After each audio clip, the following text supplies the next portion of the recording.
Brought to you by Express Care Health and Skin Center. Get in, get out, get better. Welcome back to Healthy Living. Too little vitamin D has been linked to a host of health problems, including obesity, diabetes, and high blood pressure. New research now suggests that a lack of this important nutrient may also contribute to mobility problems in old age. Vitamin E, a fat-soluble vitamin, protects vitamin A and essential fatty acids from oxidation in the body cells. Vitamin E is also an important vitamin required for the proper function of many organs in the body. It is also an antioxidant, and this means it helps to slow down processes that damage cells. Now, joining me to tell us all about what I just said and these two vitamins is Express Care's Dr. Jitka Lom. Thanks, Doc, for coming in. Hi, Mindy. So with all of that I just said, let's just tell our viewers the importance of, or the role that let's start with vitamin D plays in our life. Okay.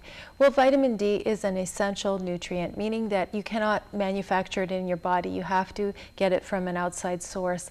It's a molecule that's used to help us regulate our calcium metabolism, to absorb our calcium from our intestines, and it's also used in muscle function and in many other areas of our body that are just being discovered, but most importantly for our bone growth and health. Okay, and so the best source of that I was reading is from the actual sunlight?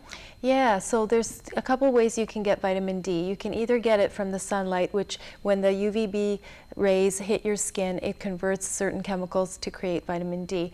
That's one way. Another way to get vitamin D is through supplementation or through your diet. And vitamin D is present in salmon, tuna, swordfish, and oils like that. Okay, Yeah. Now let's talk a little bit about vitamin E.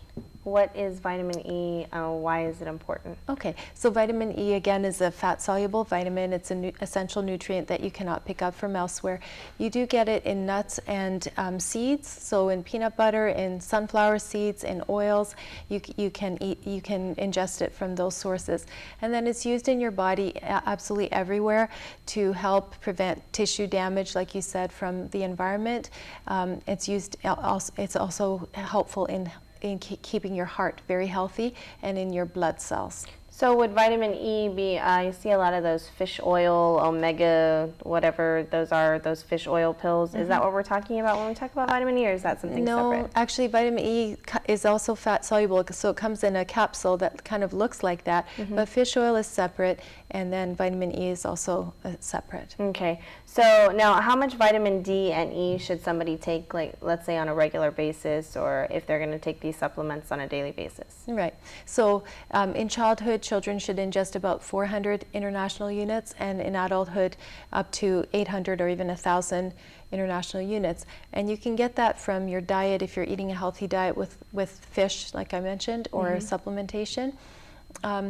Most of us, actually not most of us, but about a quarter of the U.S. population is vitamin D deficient, and that makes a big impact on your bone health and overall health of your body. So it's very important to make sure that that vitamin level is kept high. Now what happens when you have a vitamin D deficiency? What kind of problems can that lead to later in life? So in children, especially malnourished children, this can lead to a disease called rickets, where they get bowing of the legs.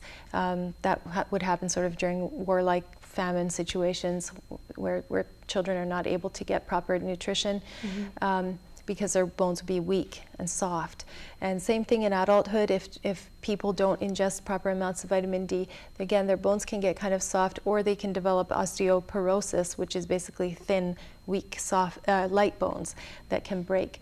And that's the main problem with vitamin D deficiency, but it also affects many other body systems, like I mentioned. So you're more prone to diabetes, you're more prone to cancers, you're more prone to heart disease. All of those different health systems are affected if you're missing an essential vitamin. And I was reading that in babies that they can actually be vitamin D deficient. They can. If they're exclusively breastfed. Now, is that true, and yeah, why is that? It's true. Well, because the breast milk would come from the mom. If the mom is already a little bit deficient, then the child also would not be getting enough. And another factor is that, we tend to swaddle up our children and keep them out of the sun. They might be indoors a lot of the time and not get enough sunlight exposure. So there's a delicate balance there. Enough sun so Not that you too don't... much. Yeah, so that you don't hurt your skin, but enough sun that you keep your vitamin D levels high enough. All right, real quickly, what foods, you mentioned the fish, some of the fish, but what other foods can we find vitamins D and E for those of us who don't like to pop the pills? So for vitamin D, the actual highest source is in cod liver oil. So when Grandma used to give 1 teaspoon of cod liver oil every week or so on Sundays, that really was a very good thing to do. But then for vitamin D, you would get it in the fish, like we mentioned, tuna, swordfish, and salmon, and then also in milk and fortified orange juice. But so like a teaspoon of cod liver oil has more than 1,000 units of vitamin D. Cod liver, or the other end, milk, a glass of milk, about 100 units. Okay. So you need to Big drink a difference. lot of milk to get it up. Okay. Yeah. And vitamin E? Vitamin E, it's found in nuts and seeds mostly. Sunflower oil, safflower oil, peanuts, almonds, hazelnuts. These types of foods give you sufficient vitamin E. And vitamin E deficiency is not as common, but it's also possible. And the symptoms there would be people having numbness and tingling, especially neurological symptoms. You mentioned dementia or cognitive problems, thinking problems in older people. These can be related to a vitamin E deficiency. Okay, well, it is time to take a quick break, but we will pick up our discussion on vitamins D and E when Healthy Living returns. Stay with us.